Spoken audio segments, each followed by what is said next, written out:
What's happening, cool and attractive people? John Ryan here from IGN, and we're looking at the Bonfires challenge in Dishonored's new Dunwall City Trials DLC pack. The thing about Bonfires that's really infuriating is the same thing that's infuriating about every speed or checkpoint run.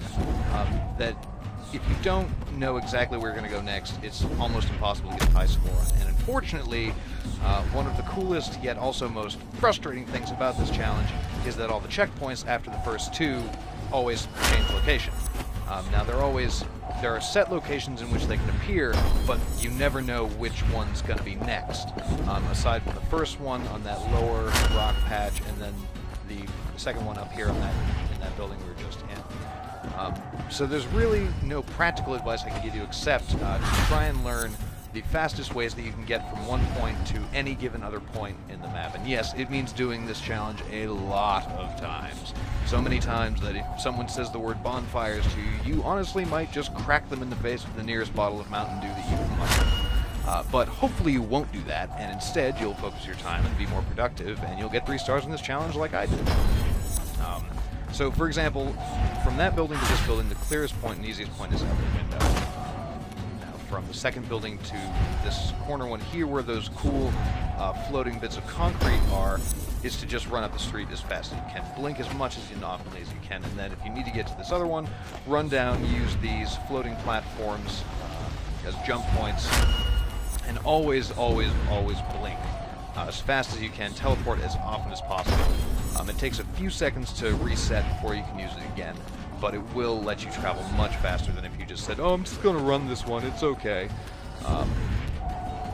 But yeah, that's the best piece of advice that I can give you about this challenge, is that you're kind of on your own, but you've got to really pay attention, and you've got to put the time in to learn all of the different routes between each possible checkpoint.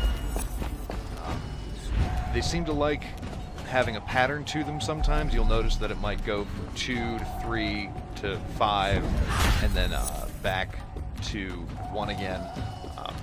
I took the time and numbered them in my own brain. I'm not explaining that to you because it would take far more than like the 30 or so seconds that's left of this video. But so to get to this one at the top of the building here, you can jump on that chimney if you like. It's easier just to teleport past it. Accessing that one, you almost always want to go from the face of the shallower building where that other checkpoint is below it. There's an air vent you can climb up on from the street, and you can also go up to the side of it from this building here that we're going towards now.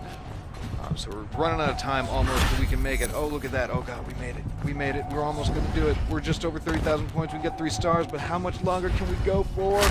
We got one more. I think we got one more in us. Can we do it? Can we make it to the final checkpoint in time? Yes, we did it. All right, now all we have to do is get back over this one here. And the good thing about this challenge is that there's no fall damage and there's no limit on the map. So you never really have to worry about running out or hurting yourself. But you do have to keep going as fast as possible. Never let go of that sprint. All right, well, we got an even 35,000 points. I think that's pretty good. So, yeah, that's Bonfires. You've just got to make sure to really try and map it out in your head which way you're going to go once you find out what the next checkpoint is. But anyways, for everything else here on Dishonored, it's a new DLC map pack, the Dunwall City Trials. Keep it locked right here at IGN.